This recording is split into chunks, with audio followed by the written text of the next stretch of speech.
पूर्वी खबर।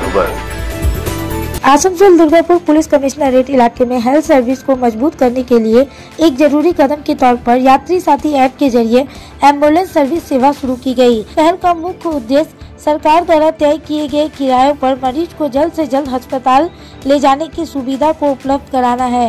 गुरुवार को आसनसोल दुर्गापुर पुलिस कमिश्नरेट के डिप्टी कमिश्नर पीवीजी सतीश ने सर्विस को विस्तार और असल हालात का रेस्क्यू करने के लिए जामुरिया, पांडेश्वर और रानीगंज पुलिस स्टेशनों के अलग अलग इलाकों का दौरा किया।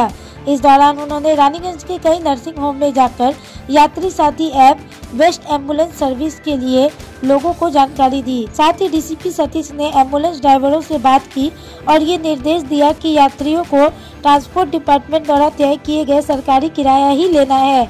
इसके अलावा मरीज के परिवार वालों को भी इस ऐप के बारे में खास तौर पर बताया गया। आइए जानते हैं आगे की जानकारी। आज के আমরা রানীগঞ্জ, পাণ্ডবেশ্বর আর জামুরিয়া ক্ষেত্রে ভিজিট করছি আমাদের ট্রাফিক অফিসারদের সবাইকে নিয়ে। গভর্নমেন্ট যাত্রী সাথীর অ্যাপের মধ্যে আপনারা জানেন গত 1.5 বছর ধরে এডিপিসি এরিয়াতে যাত্রী সাথী অ্যাপ খুব সাকসেসফুলি চলছে। প্রায় 2 লক্ষ রাইড আমরা করতে পেরেছি। এইবার গত 2 সপ্তাহ ধরে যাত্রী সাথী অ্যাপের মাধ্যমে অ্যাম্বুলেন্স বুকিংও করা হচ্ছে। প্রায় 100 খানা অ্যাম্বুলেন্স প্রত্যেক দিনই এডিপিসি এরিয়াতে যাত্রী সাথী অ্যাপের মাধ্যমে বুক হচ্ছে।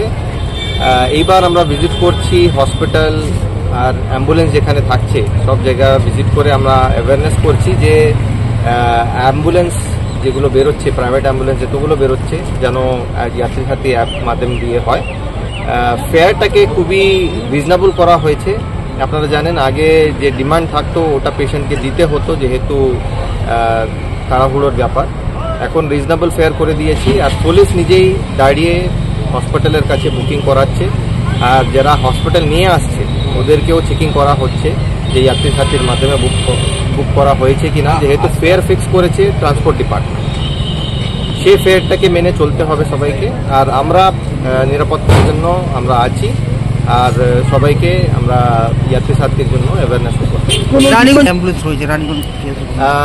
রানীগঞ্জ থেকে 22টা অ্যাম্বুলেন্স আছে আর আমরা তো প্রায় 15 থেকে 17 রাইড প্রত্যেক দিনই আমরা এখান থেকে করতে পারছি। জামুরিয়া থেকে কিছু কম আছে যেহেতু ওখানে বড় নার্সিং হোম হসপিটাল কিছু নেই।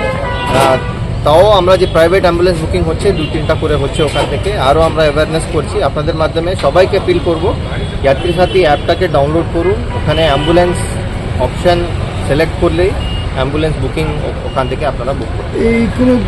এই তালিকাটা ফিক্স করা হয়েছে পশ্চিমবঙ্গ যে পরিবহন দপ্তর আছে ওনারা ফিক্স করেছেন। ওইটাকে মেনেই অ্যাপের মাধ্যম দিয়ে যে ফেয়ার আছে ওটা ফিক্স করা হয়েছে।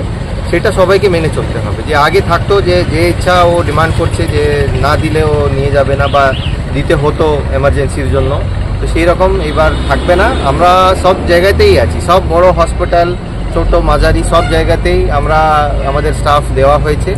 রোডের উপরে যে ট্রাফিক পুলিশ স্টাফ থাকছে ওনাদেরকেও যদি কোনো অভিযোগ থাকলে আপনারা জানাতে পারেন। আমরা ইনশিওর করব যে কোনো অ্যাম্বুলেন্স বুকিং হচ্ছে ওটা এই ফেয়ারটাকে যেন মেনে বুকিং হয়। সদস্যদের সঙ্গে কথা বলছেন, কিছু বিশেষ বিষয় ছিল এখানে কিছুটা ব্ল্যাক স্পট আছে আমাদের রানীগঞ্জ জামুরিয়া এরিয়াতে, তো ওইগুলোকে ভিজিট করে আমরা রিভিউ করছি ওখানে অ্যাক্সিডেন্ট কত হলো এবছর, কিভাবে ওগুলোকে কমাতে পারি।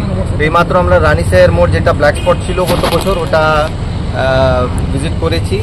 এটা আপনাকে বলতে খুশি যে এই বছরে কিন্তু একটাও ফেটাল অ্যাক্সিডেন্ট ওখানে হয়নি। আর আমরা চেষ্টা করছি সব জায়গাতে, আমরা সব সময় আমরা তৎপর থাকছি যাতে অ্যাক্সিডেন্টগুলোকে কমানো যায়। আর এইবার আমরা আশা করছি আর একটু অ্যাক্সিডেন্টগুলো কমাবে। তাছাড়া যে ইন্টেলিজেন্ট ট্রাফিক ম্যানেজমেন্ট সিস্টেম ও গভর্নমেন্টের পক্ষ থেকে যে ইমপ্লিমেন্ট হবে ওইটাকেও আমরা রিভিউ করছি যে অটোমেটিক চালান বা অটোমেটিক হেলমেটলেস ড্রাইভিং থাকলে ওটাকে ডিটেক্ট করা বা ওভারলোডিং গাড়িগুলোকে ডিটেক্ট করা, এই সবগুলো যে ইন্টেলিজেন্ট ট্রাফিক ম্যানেজমেন্ট সিস্টেমের মাধ্যম দিয়ে রানীগঞ্জ, আসানসোল আর দুর্গাপুর শহরের মধ্যে ইমপ্লিমেন্ট করা।